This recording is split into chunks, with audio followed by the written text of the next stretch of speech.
12-step programs are by far the most popular. While these steps do not work for everyone, they have provided a long-term solution to many who have found themselves in the grips of alcoholism and addiction. These are mistakes that many people make because they don't see the pitfalls coming. The first is failing to adequately do a step one. Step one is admitting that you are powerless over your addiction to alcohol or drugs and that your life has become unmanageable. You can do this step wrong by moving on to the next step without truly conceding to what it says. If you somehow still hold on to the beliefs that you are in control of your addiction, this will come out later while you're working the rest of the steps. Fully realizing the truth of this step can save you from thinking that you can control your drinking or using down the road. You have to admit that you can't control your drug and alcohol usage, period. The next way that you can fail at working the 12 steps is being dishonest with step 4. Step 4 is made a searching and fearless moral inventory of ourselves. This step prompts an honest look at yourself, your character defects, and how your addiction to alcohol or drugs has affected the lives of others.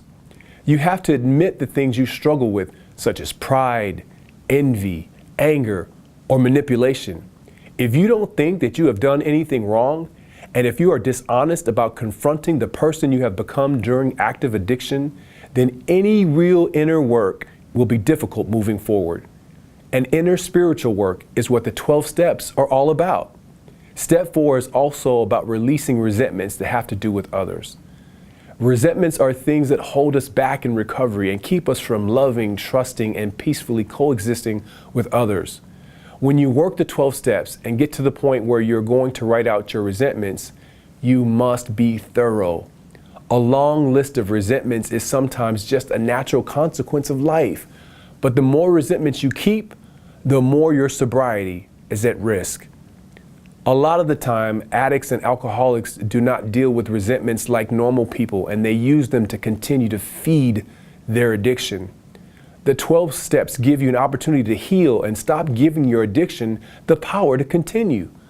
Making an amends too soon can cause unnecessary mental or emotional pain for the person you have hurt. It is best to operate with sound judgment when it comes to deciding how and when you are going to make these amends. This also emphasizes the importance of having a sponsor who you can run your plans by. It is not a good idea to plan and execute an amends without getting your sponsor's opinion and guidance. Sometimes what you think might be a good time to make amends is not a good time at all. If you have just begun your recovery, it's normal to want to hurry up and say sorry for all the things you have done in your addiction. The truth is, many of the people who we want to make amends to aren't going to fully believe that we are sorry and that we are going to stay in recovery. Depending on the history, they may feel like they have heard this before, or they have been disappointed too many times to trust again without seeing any real and lasting change. You want to show proof that you are serious about your recovery. Having the expectation that everyone is going to forgive you the first time you make an amends is not realistic. And it's important to be prepared for the worst case scenario that your relationship will never be the same. The opposite of this is also true, and that's making the mistake of not making amends at all. Step 9 is there for a reason.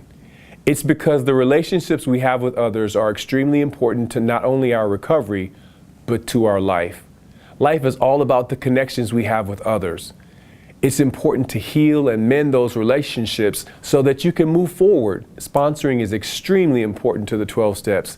You should have a sponsor from the beginning and be willing to work with them to completely finish the 12 steps. Once you are done with your steps, it is highly suggested that you begin to sponsor people. It's good to give back what has been given to you. Sponsoring someone helps you get out of yourself and helps someone else who was once where you are. So as you can see, there are many ways that you can actually fail at the 12 steps. 12-step groups have helped people in so many ways, and it can help you too, but you have to do it the right way. If you or someone you know is struggling with addiction, call us today. We can help you find treatment that suits your needs and fits your budget. Please feel free to comment, like, or subscribe to our channel.